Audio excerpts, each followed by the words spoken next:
Madame, Monsieur, bonjour ou bonsoir. Tout dépend de l'endroit d'où vous nous recevez en ce dimanche à l'occasion de ce nouveau numéro du JDD qui reçoit Monsieur Amadou Touba Niane, qui est un diplômé de l'École nationale d'administration l'ENA de la promotion 2007-2009. Il est commissaire aux enquêtes économiques. Il est président de parti. Le parti s'appelle Mouvement politique et citoyen Wardieuf. Lors des dernières élections législatives notamment, il a été tête de liste. Le parti qu'il dirige a l'ambition de mettre le focus sur les valeurs en politique selon la présentation qui nous a été faite. Monsieur Niane est actuellement directeur au service du commerce intérieur de la région de Dakar. Merci beaucoup, Monsieur Niane, d'avoir bien voulu accepter l'invitation du jury du dimanche.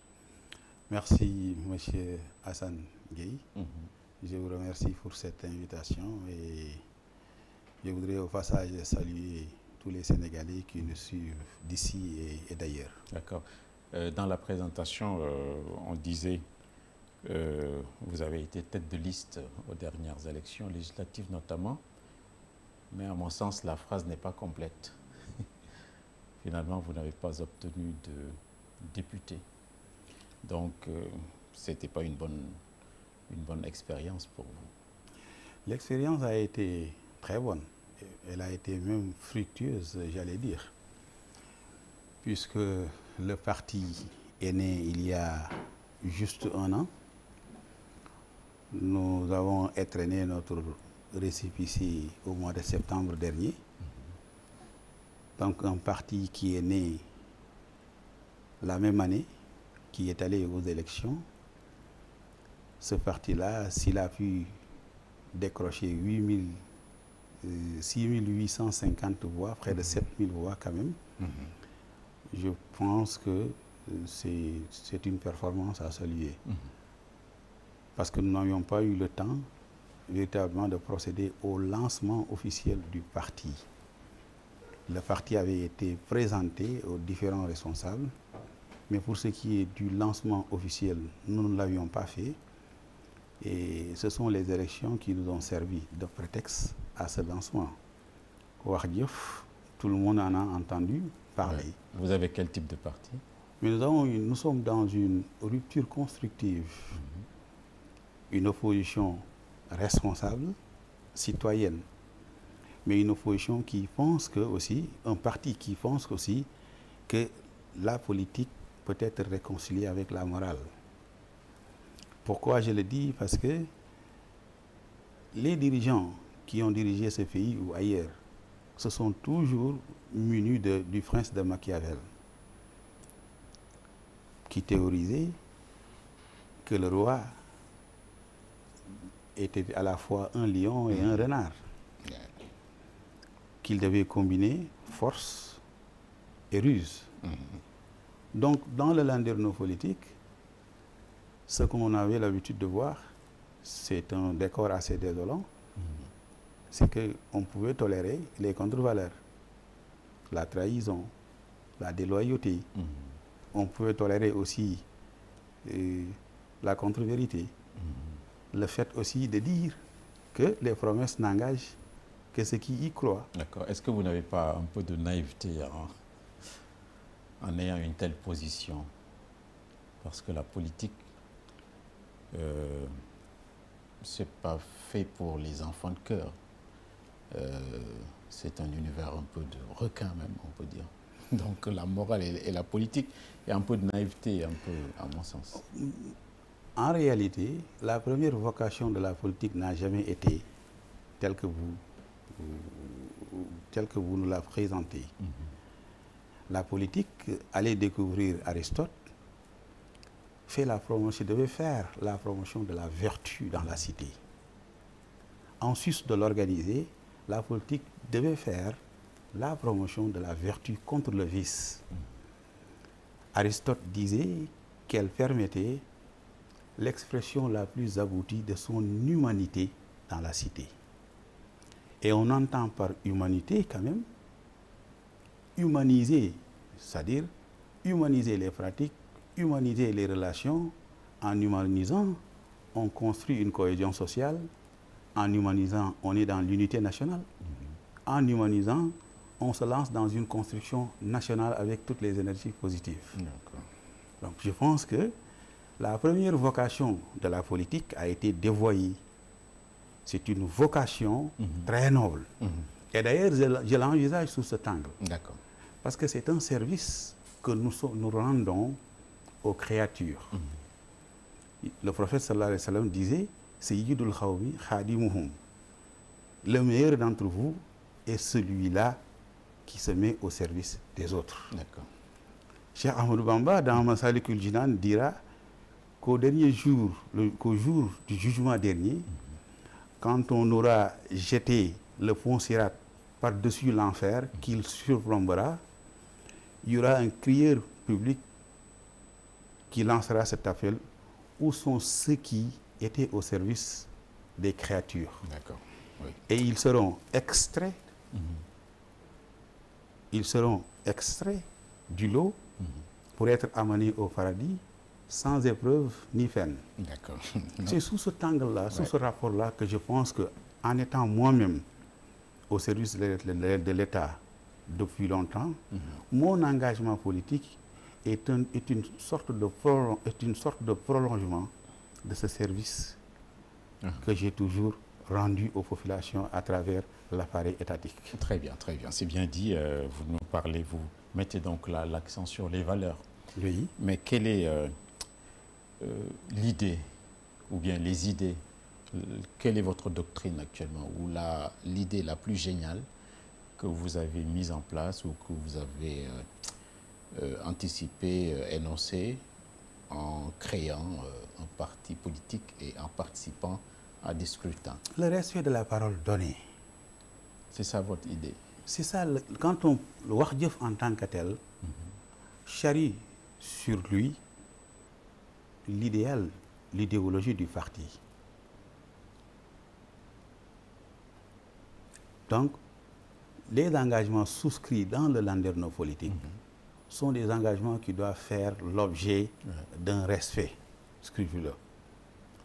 Dieu lui-même dit, qui mieux que Dieu respecte ses engagements.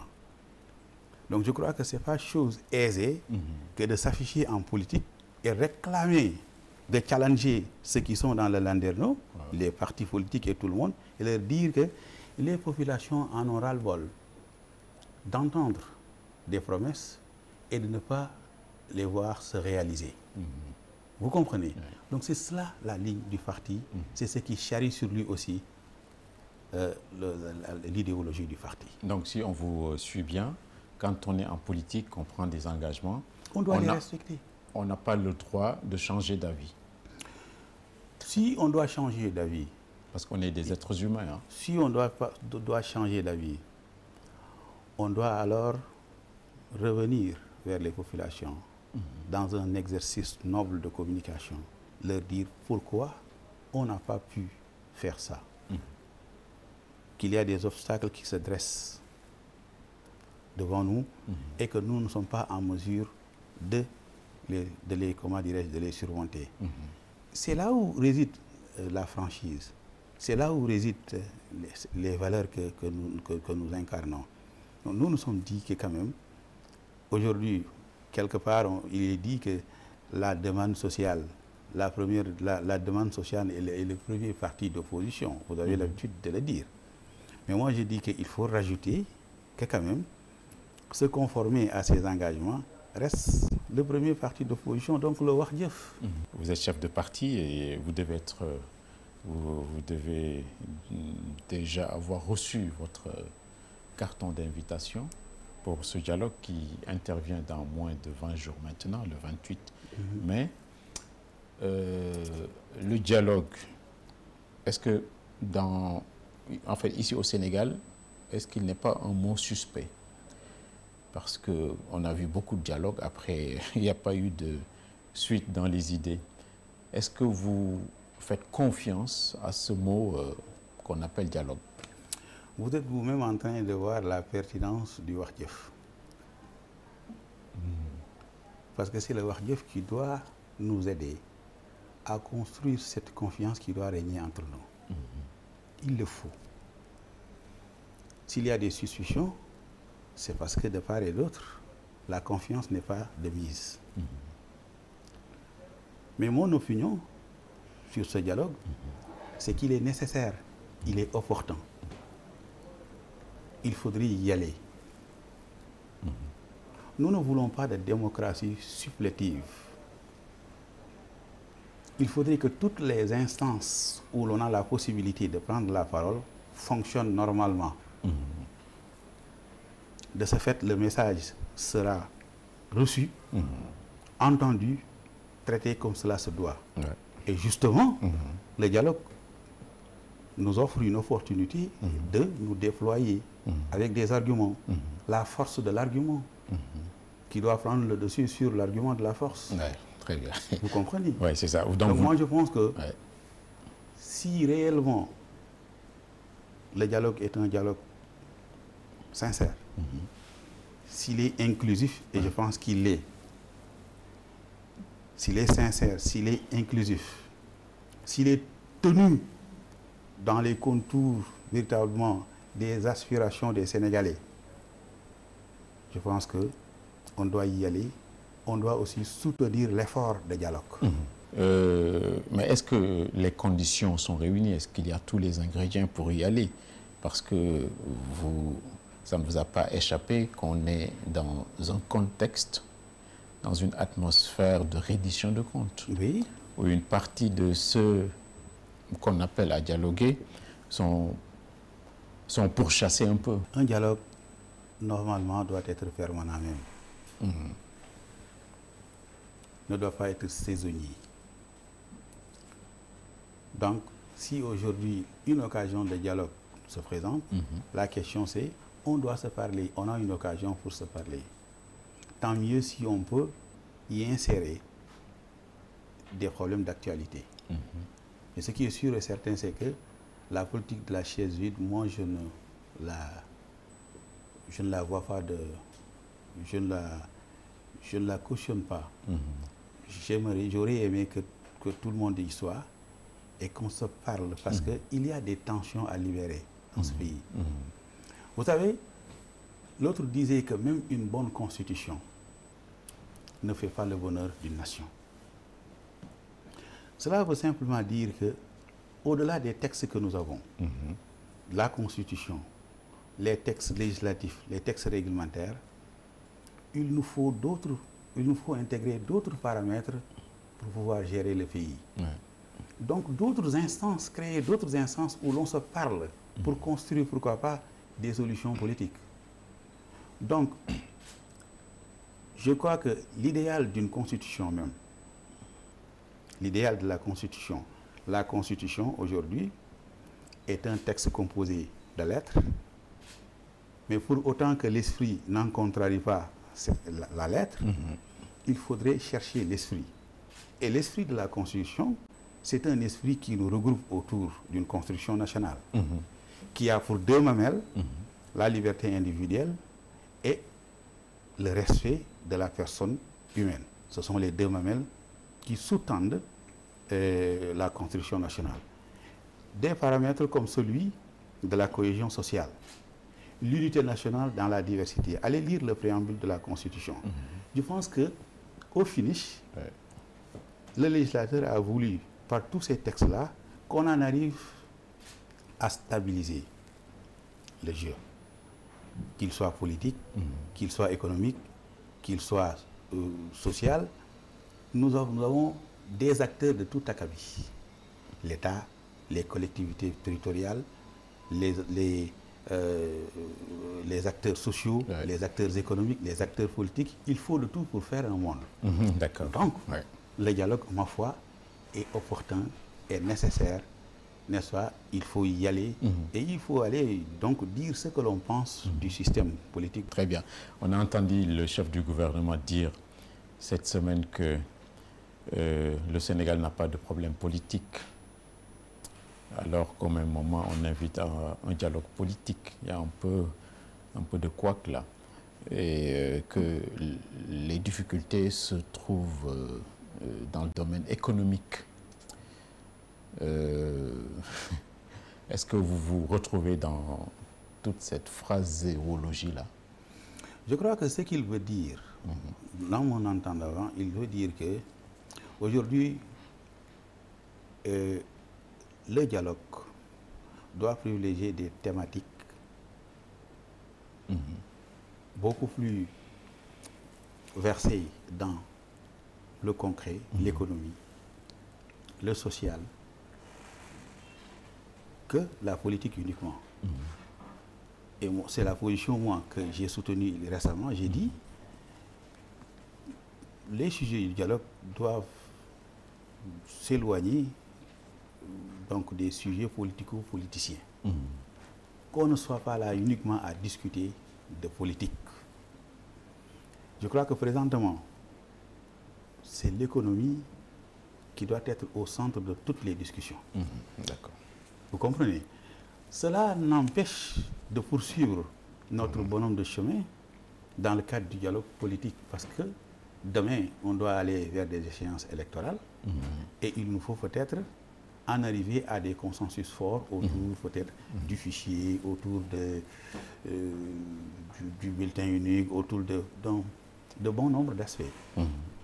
Mais les Sénégalais ne nous attendent pas uniquement sur ça, nous attendons sur l'économie. Ouais, très bien. C'est une bonne transition. Je rappelle à ce stade que nous recevons M. Amadou Touba Niane, qui est chef de parti ici au Sénégal. Vous êtes commissaire aux enquêtes économiques. C'est le titre qui est le plus populaire chez vous quand on vous présente. Commissaire aux enquêtes économiques, vous enquêtez sur quoi? C'est la question qui m'a brûlé un peu. Alors, les commissaires aux enquêtes économiques, vous me donnerez l'occasion de les saluer, au même titre que tous les autres sortants de l'ENA, sont des sortants de l'École nationale d'administration. Oui, on va y revenir, l'ENA. Donc, à l'ENA, les corps qui sont formés ont des administrations de prédilection. Pour les commissaires aux enquêtes économiques, leur administration de prédilection, c'est l'administration du commerce. Donc, ils s'occupent donc de tout ce qui est politique commerciale, les négociations commerciales, au niveau de l'OMC, au niveau de la ZLECAF. Ils sont présents dans toutes les commissions où véritablement on parle de commerce au niveau de l'UEMOA, de la CEDEAO. Et à l'intérieur du pays, au niveau des régions, les chefs de service, les directeurs régionaux de commerce sont dirigés par... les directions régionales de commerce sont dirigées par les commissaires aux enquêtes économiques. Donc, ils participent à l'élaboration des textes législatifs, réglementaires. C'est des agents qui sont assermentés, qui ont des pouvoirs de police judiciaire de fait, au sens du code de procédure pénale, parce que c'est des corps qui contribuent à la mise en mouvement de l'action publique, travaillant sous les auspices du procureur de la République. Aux enquêtes économiques, c'est-à-dire que les commissaires aux enquêtes économiques, avec les contrôleurs du contrôle économique qui sont le cycle B, qui constituent le cycle B, donc veillent à ce que les prix soient appliqués, font des enquêtes au niveau des entreprises pour regarder si la comptabilité est bien tenue, si la réglementation, le contentieux économique, la réglementation économique est appliquée. Donc, ils gèrent le contentieux. D'accord, oui, d'accord, très bien. Mais en fait, ce que je voulais entendre, c'est que vous êtes un peu, en tant que commissaire aux enquêtes économiques, les parents pauvres un peu, comparé aux inspecteurs des impôts et domaines, du trésor, etc. les gens ne vous reconnaissent pas, vous souffrez de manque de reconnaissance. D'où est-ce que ça vient, ce manque de respect-là? Hein? Manque de respect? Ah oui, on ne vous a pas entendu vous en plaindre dans vos réunions avec les commissaires économiques? Non, non, pas manque de respect. Les inspecteurs des impôts et domaines sont mieux lotis que vous. Oui, nous avons des domaines de prédilection différents. D'accord.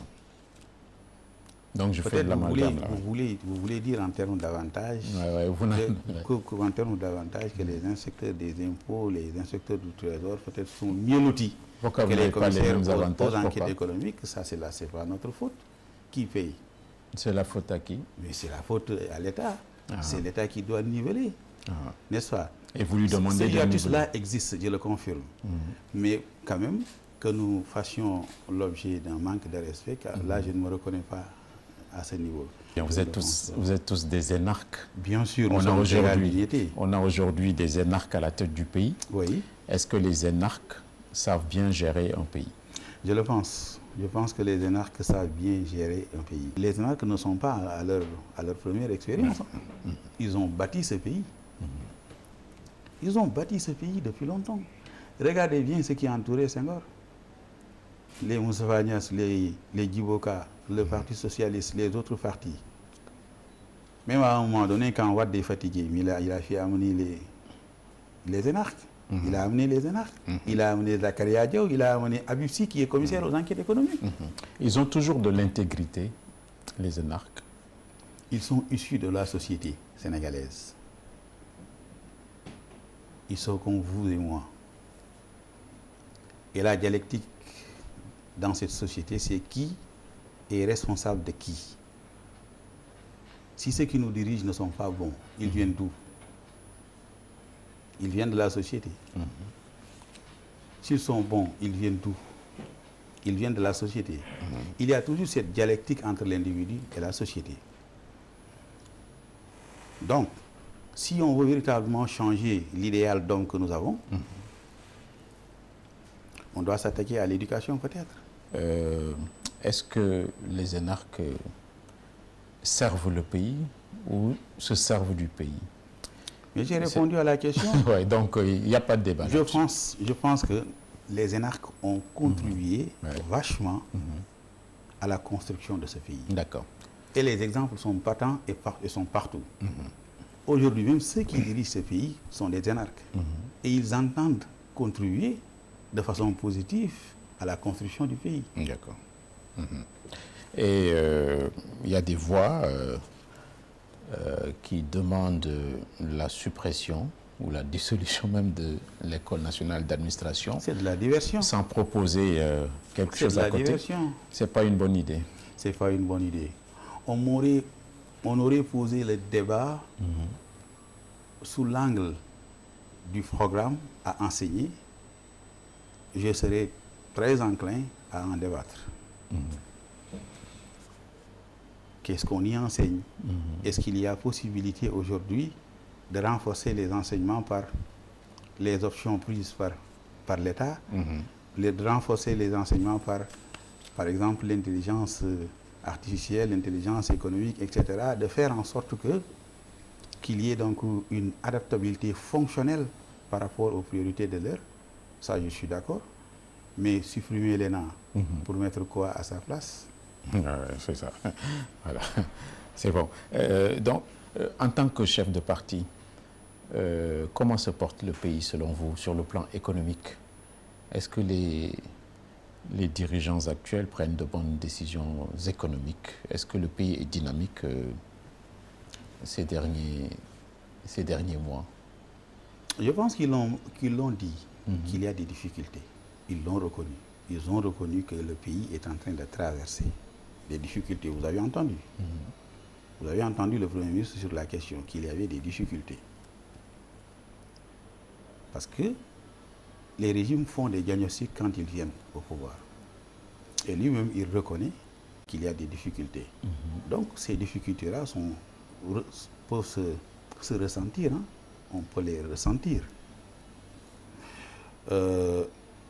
il y a des orientations, mais je crois que tout est urgence dans ce pays. Maintenant, moi, j'aurais suggéré qu'on essaie de mettre le focus sur l'agriculture et l'emploi. C'est ce que tout le monde dit là. Oui, j'aurais suggéré. Mais... J'aurais suggéré aussi qu'on y aille avec des paramètres d'intelligence économique. Quand je parle d'intelligence économique, c'est que tout a changé dans le monde. Ouais.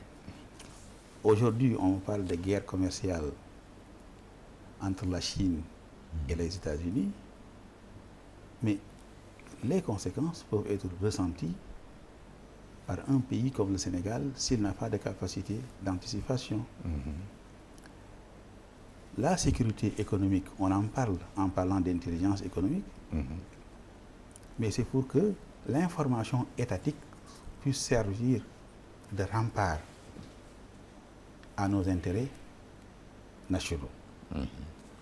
On parle de compétitivité économique, et là, à ce niveau, la conflictualité est une conflictualité qui n'est pas assumée, mais l'État fait en sorte que ce qui est de mise partout, la libéralisation, ne soit pas une libéralisation sauvage, et que les effets de la mondialisation soient atténués. Et on parle aussi d'intelligence économique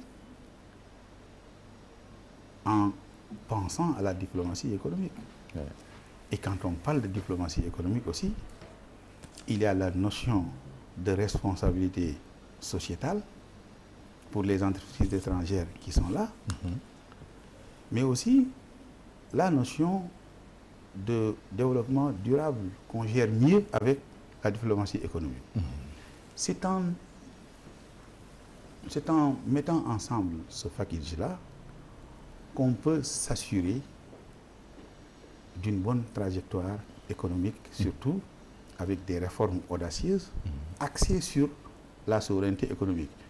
Je ne parle pas d'une souveraineté, je ne parle pas de souverainisme, je parle de souveraineté économique. C'est pas pareil. C'est pas pareil. Et là, si vous voulez bien, je peux faire le départ. Non, c'est bon, on a compris. Mais il y a le Sénégal souverain, juste et prospère. Avant, on parlait de Sénégal émergent, qu'on a vite fait d'oublier. Maintenant, c'est la souveraineté à tout craint. Est-ce que cette phrase-là, ou ce slogan, entre guillemets, vous impressionne ou vous laisse-t-il perplexe? En tout cas, ce que les Sénégalais attendent, c'est qu'à chaque fois qu'on annonce quelque chose, qu'on le concrétise, qu'on aille jusqu'au bout de la logique. Ce n'est pas un slogan de plus, c'est ce que je voulais dire. J'ai dit que le temps de réalisation, nous sommes toujours dans le temps de réalisation. C'est un mandat, c'est un quinquennat. On a le temps d'observer. Présentement, on observe. Mais un pays souverain,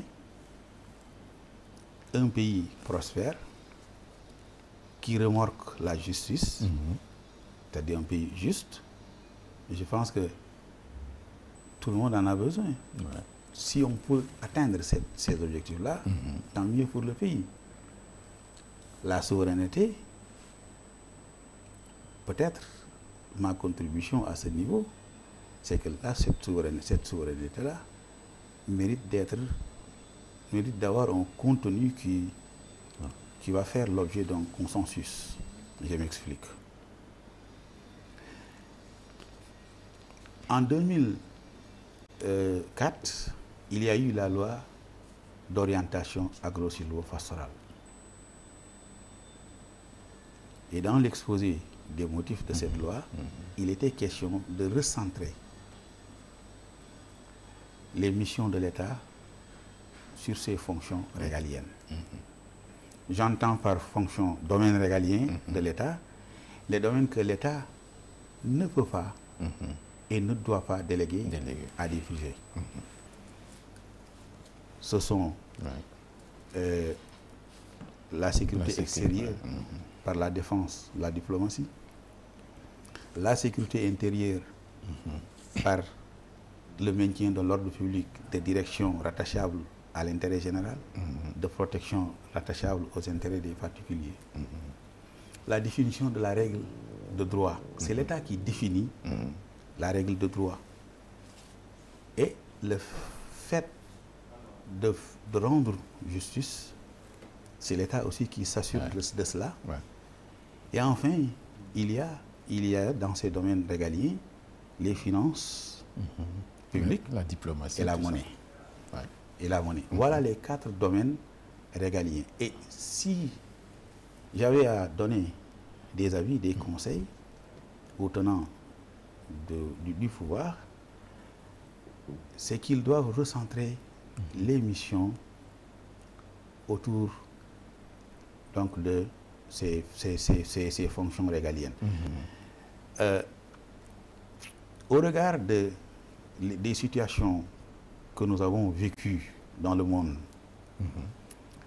j'aurais proposé qu'on remette dans ce cercle restreint de domaines régaliens la santé.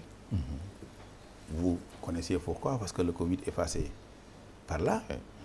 L'éducation, parce qu'on parle de souveraineté. Quand on parle de souveraineté, on a un idéal d'homme à construire. Georges Hardy disait on ne réforme pas l'âme d'une personne par décret. Il faut procéder par de petites touches discrètes et il faut surtout agir sur des enfants encore jeunes et malléables. Donc, le projet de souveraineté du Sénégal, une souveraineté nationale, est un projet à enseigner aux Sénégalais, aux enfants. Maintenant, mais on ne vous a pas entendu parler de souveraineté alimentaire. C'est un rêve inaccessible. J'en viens. Mais le développement est... J'en viens. J'ai parlé parce que j'ai encore d'autres questions à vous poser. J'ai parlé de la santé, j'ai parlé de l'éducation. Je voulais en venir à l'agriculture. Oui, c'est ça.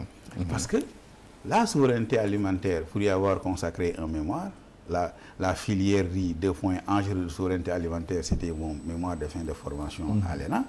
Je comprends très bien la question.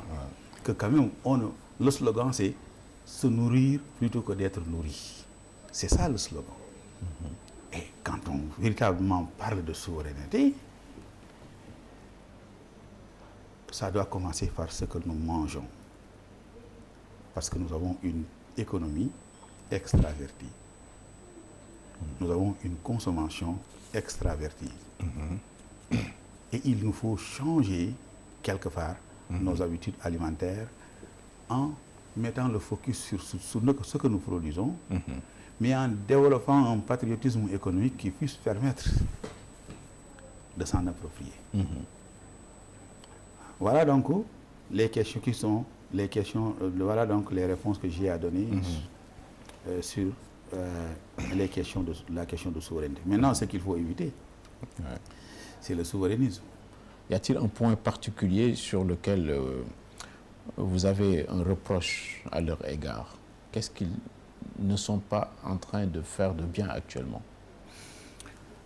J'ai tout à l'heure versé dans la corbeille de la réflexion mes propositions en termes de gestion de l'économie. En termes de gestion de l'économie.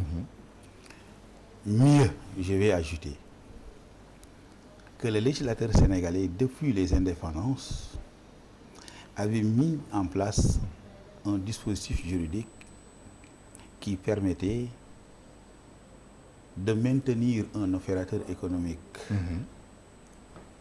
dans la société par le contentieux économique, le contentieux douanier, le contentieux fiscal, les autres formes de contentieux où on atteint le portefeuille de l'opérateur économique, mais qui ne va pas en prison parce que le législateur voyait que cet opérateur économique-là est c'est quelqu'un qui soutient la politique d'emploi de l'État. C'est un pourvoyeur d'emploi. Et l'entreprise crée de la valeur ajoutée, crée de la plus-value. Ouais. Donc, c'est fort de cela que le législateur a trouvé judicieux de mettre cette disposition. Donc, ma suggestion à ce niveau-là, toujours dans le cadre de l'économie, c'est que l'opérateur économique, tant qu'on a la possibilité de faire dans ces différents contentieux, comme je l'ai évoqué tout à l'heure, je pense que on doit pouvoir suivre le législateur dans ce sillage. De ce fait, les emplois seront conservés, la richesse va continuer à prospérer, et c'est mieux pour aussi l'État parce que c'est l'ensemble de ces plus-values créées par ces entreprises qui énervent les caisses de l'État. D'accord, très bien. On va essayer d'accélérer un peu.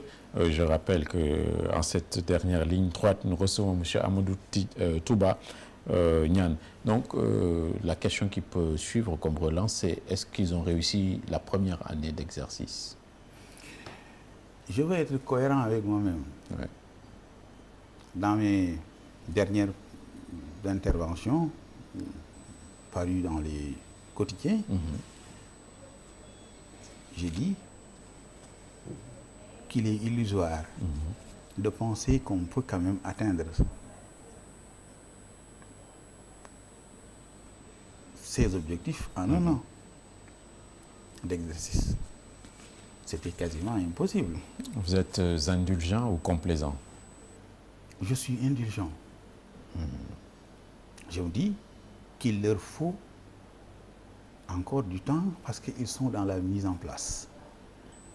Il y a des aspects symboliques en matière de justice.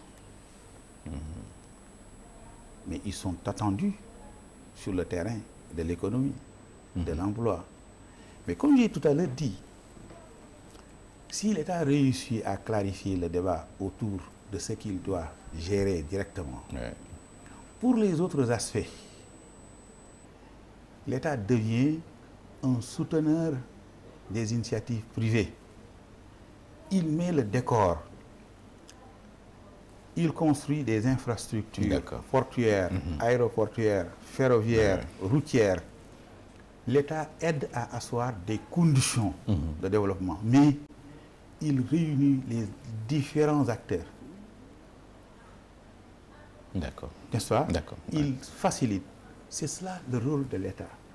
Mais faire croire aux Sénégalais que c'est l'État qui doit développer ce pays, c'est ce qui n'est pas, ma foi, normal, c'est ce qui n'est pas juste. Pour moi, l'État doit confiner ses rôles au sujet régalien. Au domaine régalien. Maintenant, devient, je dis bien, devient maintenant quelqu'un qui soutient les initiatives privées, qui va avec eux, mais c'est à eux de construire. D'accord, très bien. Je vois également que vous êtes assez habile, parce que... Vous l'êtes mieux que moi, hein? parce que vous ne voulez pas les froisser. Vous êtes encore un... Non, c'est pas que je ne veux pas les froisser. Non, mais laissez-moi terminer la question. Vous êtes un fonctionnaire. Le fonctionnaire, c'est celui qui fonctionne, c'est-à-dire il y a un peu de droit ou de devoir de réserve. Vous avez un parti politique. Ici, ce n'est pas le fonctionnaire qui parle, c'est le président de parti qui parle. Mais vous n'avez pas la liberté de ton qu'aurait pu avoir un chef de parti qui critique. Par exemple, quelles sont vos relations avec... Est-ce que ce n'est pas les critiques qui vous intéressent, vous les journalistes, quand vous interrogez quelqu'un? Non, alors, la liberté de ton, je veux dire. Moi, je vous propose une autre démarche. Allez lire Dale Carnegie. Et allez revisiter ma trajectoire, ma propre trajectoire spirituelle. Moi, ce que j'incarne aujourd'hui dans le landerneau politique, c'est wax jëf comme force de proposition, wax jëf comme parti qui vous propose des alternatives. Depuis que je suis là, je n'ai fait que pour proposer, de faire des propositions. Et toutes ces propositions peuvent ne pas les arranger. Pour répondre à votre question, j'ai une liberté de ton absolue. Je dis ce que je pense. Autrement, je n'aurais pas créé un parti. Parce que la liberté de parole est une exigence démocratique. Mais dans le wax jëf, la forme tient le fond en l'état. Oui. Est-ce que vous avez revisité l'épisode de Moussa alayhi salam ayant été envoyé chez Pharaon? Vous avez revisité? Oui, bien sûr. Il faudrait entourer de douceur vos propos. C'est pas de la faiblesse, c'est Dieu lui-même qui donne ses injonctions à un prophète, des plus puissants d'ailleurs. D'accord. Pourquoi, dans le landerneau politique, on veut que les gens mènent des attaques frontales? Parce que la politique, c'est un ring de boxe, un peu. Non, c'est votre vision de la politique. Il faut être offensif. Quand vous n'êtes pas offensif... Non, c'est votre vision de la politique. Vous risquez d'être inaudible, parce que le juste milieu que vous... Mon message peut prendre du temps, mais arrivera sûrement à bon port. Ça, j'en suis convaincu. Il faut donner des coups. Moi, c'est ce que je vous suggère. D'accord. Mais des coups francs aussi. J'ai pris note. Oui, d'accord, très bien. Vous avez un ministre de tutelle, le ministre du Commerce. Oui. Il est un bon ministre? Est-ce qu'il est un bon ministre? Oui. Oui, je le pense. D'accord, très bien. Il ne vous arrive pas de le critiquer, non? Ce n'est pas une vue de l'esprit, ça. Non. Sinon, vous perdez votre place. Non, non, non. Écoutez, j'ai beaucoup d'observations à faire sur la façon dont il dirige le ministère. Mais ça n'entame à rien. Mais vous ne le faites pas en public. Mais pourquoi le ferais-je en public alors que je suis dans le ministère? J'ai des instances qui me permettent en tant que responsable d'être écouté par le ministre, de parler avec lui, de parler avec le directeur, de parler avec le secrétaire général, de parler avec l'ensemble des entités du ministère du Commerce. J'ai été le président de l'amicale des commissaires aux enquêtes économiques du Sénégal. D'accord. C'est cette démarche-là que je ne pourrais pas comprendre. Moi, si j'ai la possibilité de m'exprimer à l'intérieur du ministère du Commerce, je le fais. Je le fais à l'intérieur. Pourquoi le faire en dehors du ministère? D'accord. Est-ce que le ministre a réussi à baisser le coût de la vie au Sénégal, qui est absolument intenable, très cher? Est-ce qu'il a fait des efforts? Qu'est-ce qui est cher? La vie est chère ici au Sénégal. Hein? Quoi, par exemple? Mais tout est cher. Dis-moi. Non, mais on peut passer la journée ici. Un cours sur ça. Hein? Dis-moi qu'est-ce qui est cher. Non, mais je ne peux pas vous dire ce qui est cher. Une équivoque. Hein? Déjà, l'énergie, là, etc. Mais l'énergie, ça ne relève pas du ministère du Commerce, la gestion de l'énergie. Il y a un ministère... Non, je veux dire le coût de la vie. Pourquoi il est si cher au Sénégal? En relation avec le ministère du Commerce, vous avez dit. Pourquoi le ministre du Commerce? C'est ce que vous avez dit. Non, est-ce qu'il a fait de sorte que le coût de la vie baisse? Au mois de juin 2024, il y a eu quand même des baisses de prix. Récemment, il y a eu une autre baisse sur le riz. Maintenant, ce qu'il faut comprendre, M. Hassan... Donc, pour vous, la vie n'est pas chère au Sénégal? Non, je n'ai pas dit ça. La vie, je ne dis pas qu'elle n'est pas chère. Ce que je voudrais que vous compreniez, c'est que aujourd'hui, je suis très à l'aise pour vous parler de ça. Pourquoi la vie est chère au Sénégal? Attendez. Parce que c'est les dernières questions. Non, la vie ici, elle est chère au Sénégal. Il y avait une question sur la reddition des comptes, là, il faut qu'on en parle. La vie ici, elle est chère au Sénégal. Ça ne date pas d'aujourd'hui. C'est parce que nous avons une consommation extravertie. Nous importons beaucoup. Nous importons plus que nous ne produisons. C'est cela. Et que l'économie elle-même est une économie extravertie. Maintenant, ce qu'il faut faire, c'est de renverser les rôles. Faire en sorte qu'il y ait une production en abondance. Une production de tout ce que nous mangeons. Je vous ai dit que j'ai soutenu un mémoire sur la filière riz, des points enjeux de souveraineté alimentaire. Parce que si nous ne sommes pas alimentairement souverains, ça pose ces problèmes. Notre vulnérabilité est à nu. Vous comprenez ce que je suis en train de dire?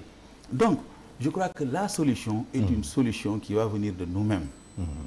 C'est pourquoi j'ai tout à l'heure dit qu'il faudrait que l'agriculture soit rajoutée sur la liste des domaines régaliens de l'État que l'agriculture mobilise des moyens, mobilise des jeunes pour qu'on produise ce que nous mangeons, qu'on ne dépend plus des facteurs exogènes. Parce que la dépendance par rapport aux facteurs exogènes a son lot de conséquences. Et parmi comment dirais-je, ces conséquences-là, le prix, le renchérissement du prix, regardez par exemple le sucre. Le sucre, depuis des décennies, c'est un secteur où le prix n'a pas dépassé 700 francs par les temps qui courent. Donc, toujours, c'est un prix qui est autour de 600, 650, jamais 700 francs.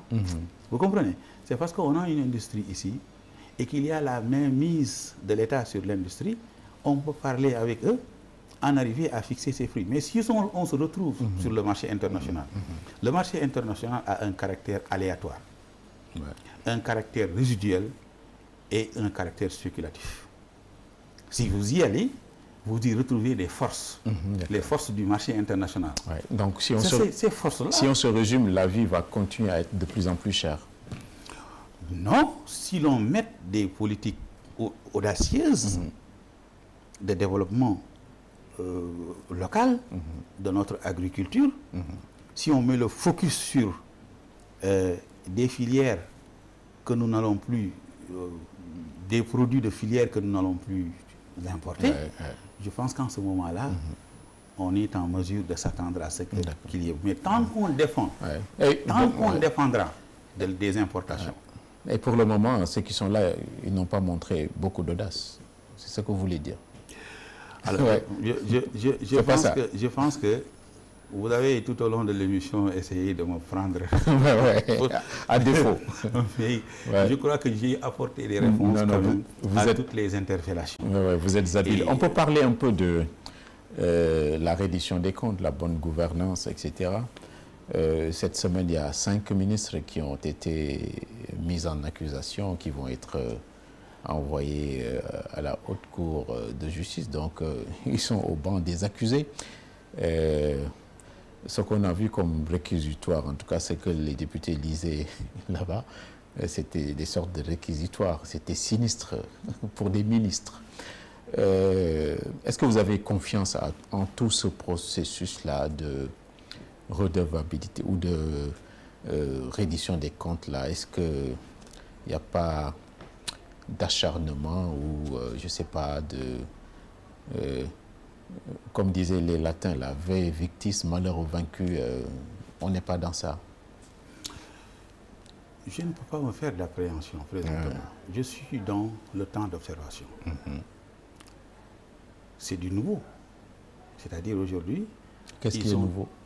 La convocation des ministres devant la haute cour de justice avec peut-être ce nombre-là, c'est du nouveau. Et ce qui est sûr, c'est que ça crée une jurisprudence. C'est quelque chose qui peut continuer.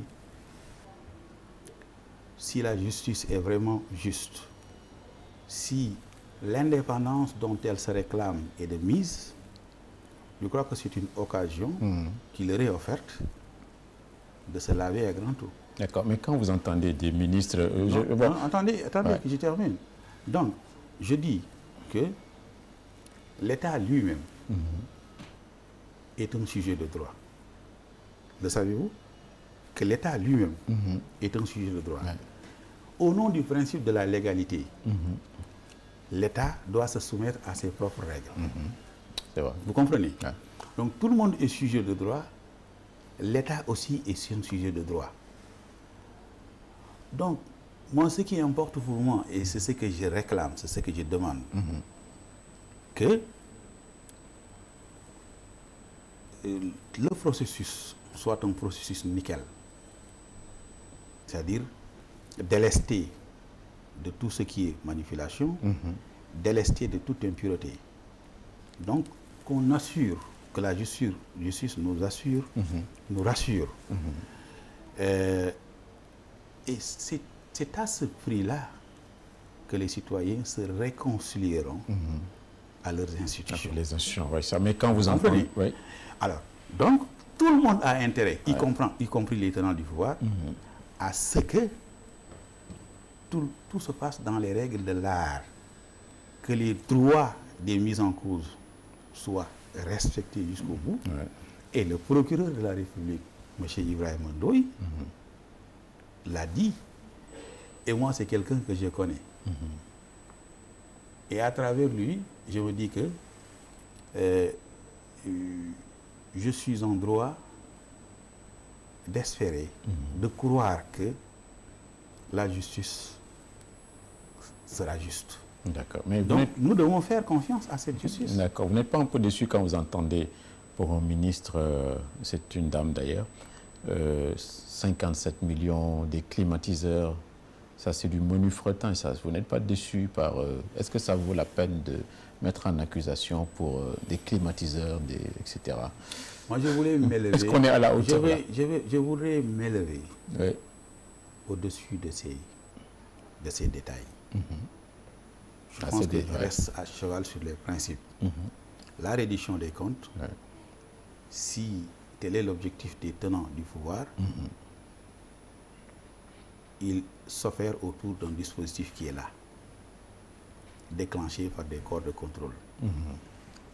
Maintenant, tout ce que le peuple exige, c'est que le processus soit un processus nickel et que si s'il est établi que M. X ou Y a pris de l'argent qui ne lui appartient pas, que l'argent soit restitué. Vous comprenez? Ça, c'est ce que tout le monde dit. Et ce que je dis en tant que chef de parti, c'est cela, c'est-à-dire que battons-nous pour que tout se passe dans les règles de l'art, pour que demain, que personne d'autre n'en pâtit de façon illégale. C'est Thomas Paine qui disait que celui qui veut conserver sa liberté doit protéger doit protéger même celle de ses ennemis. D'accord, très bien. Car s'il ne s'y astreint pas, il créera un précédent qui l'atteindra demain. Donc personne n'a intérêt aujourd'hui à ce que la justice ne soit pas juste. D'accord. Si elle est juste, elle arrange tout le monde. Parce que si on vous accuse, cela ne veut pas dire que vous êtes coupable. D'accord, très bien. Une dernière question, en tant que leader de parti, qu'est-ce qui vous fait courir? Quelles sont vos ambitions? Vous voulez accéder au plus haut sommet? Vous voulez la présidence de la République un jour? Mais mes ambitions sont les ambitions de tous les chefs de parti. Concourir au suffrage des Sénégalais à toutes les élections. C'est bien le Sénégal, vous avez fait le tour. Oui, je connais, je n'ai pas la prétention de dire que je connais tout le Sénégal. Mais quand même, j'ai fait une bonne partie de ce pays. Un cursus scolaire à Ziguinchor, à Tambacounda, une enfance un peu à Sédhiou, un cursus professionnel à Saint-Louis,